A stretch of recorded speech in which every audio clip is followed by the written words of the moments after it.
Assalamualaikum warahmatullahi wabarakatuh. Bertemu lagi dengan saya. Di video kali ini kita akan belajar tentang faktor apa saja yang dapat mempengaruhi pertumbuhan dan perkembangan tanaman. Bagi kalian yang belum menyimak video sebelumnya tentang pertumbuhan dan perkembangan, silahkan cek video ini. Oke, langsung saja mari kita pelajari. Oke, di antara kalian, adakah yang suka bercocok tanam atau suka mengkoleksi tanaman hias? Nah, kalian harus tahu ada dua faktor yang mempengaruhi pertumbuhan dan perkembangan tanaman kalian. Jika kalian tidak memperhatikan faktor ini, bisa jadi tanaman kalian kurang dapat tumbuh dengan baik. Nah, faktor yang pertama adalah faktor eksternal yang merupakan faktor yang berasal dari luar tubuh tumbuhan. Dan faktor yang kedua adalah faktor internal yang merupakan faktor yang berasal dari dalam tubuh tumbuhan itu sendiri. Sekarang kita bahas mengenai faktor eksternal terlebih dahulu. Nah, faktor eksternal ini antara lain adalah zat hara atau nutrisi, cahaya, air, suhu, oksigen, dan kelembapan. Nah, yang pertama adalah zat hara atau nutrisi.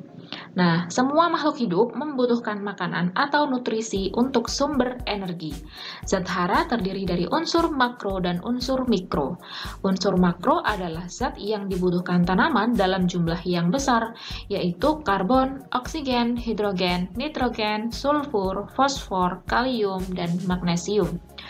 Sedangkan unsur mikro adalah zat yang dibutuhkan tanaman dalam jumlah yang sedikit, yaitu besi, klor, tembaga, seng, molibdenum, boron, dan nikel.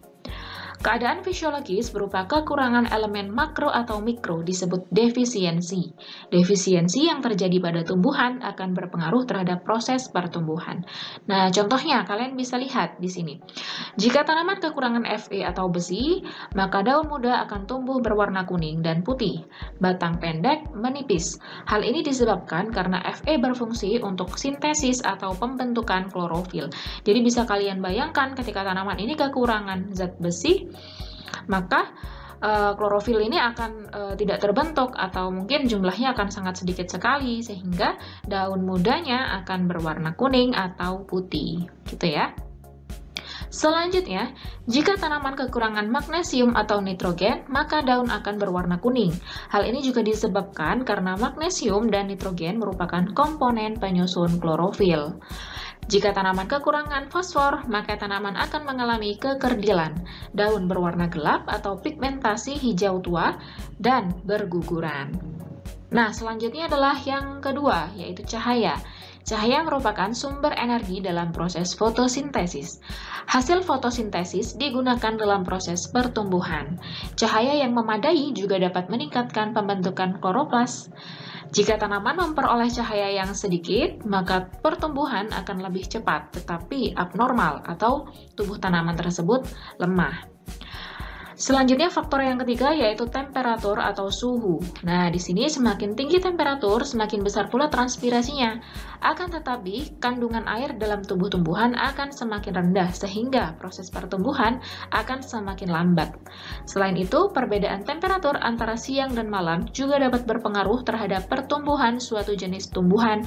Misalnya, tumbuhan tomat akan tumbuh baik jika temperatur siang mencapai 26 derajat Celcius dan temperatur malam mencapai 20 derajat Celcius. Pembentukan buah terjadi jika temperatur malam mencapai 15 derajat Celcius. Akan tetapi, buah tidak terbentuk jika temperatur malam mencapai 25 derajat Celcius. Faktor selanjutnya yaitu air. Nah, air merupakan senyawa yang sangat penting bagi tumbuhan. Nah, air ini berfungsi membantu reaksi kimia dalam sel. Air menunjang proses fotosintesis dan menjaga kelembapan. Kandungan air yang terdapat dalam tanah berfungsi sebagai pelarut unsur hara, sehingga unsur hara tersebut mudah diserap oleh tumbuhan. Selanjutnya, faktor yang kelima yaitu pH atau tingkat keasaman.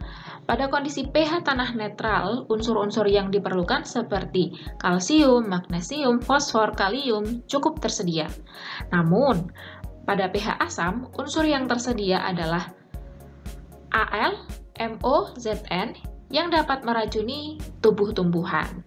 Nah, jadi beda kondisi pH-nya juga akan mempengaruhi kondisi tanahnya gitu ya. Oke, selanjutnya kita bahas mengenai faktor internal. Yang termasuk ke dalam faktor internal antara lain gen dan fitohormon. Tentu kamu sudah mendengar tentang gen sebelumnya kan? Nah, gen ini merupakan substansi yang menurunkan sifat dari induk kepada keturunannya. Dalam tumbuhan, gen bisa mengatur keadaan fisik dan non-fisik tumbuhan, misalnya warna bunga atau rasa buahnya. Sedangkan fitohormon adalah zat yang mengendalikan fungsi tubuh pada tumbuhan. Nah, contoh fitohormon ini bermacam-macam, antara lain auksin, giberelin, sitokinin, asam absisat, etilen, traumalin, dan kalin. Nah, di sini kalian bisa lihat ada macam-macam dari fitohormon beserta fungsinya masing-masing. Nah, silahkan kalian baca. Oke, nah itu tadi adalah pembahasan mengenai faktor apa sajakah yang dapat mempengaruhi pada proses pertumbuhan dan perkembangan. Semoga penjelasan ini dapat bermanfaat untuk kalian. Semangat belajar. Saya akhiri. Assalamualaikum warahmatullahi wabarakatuh.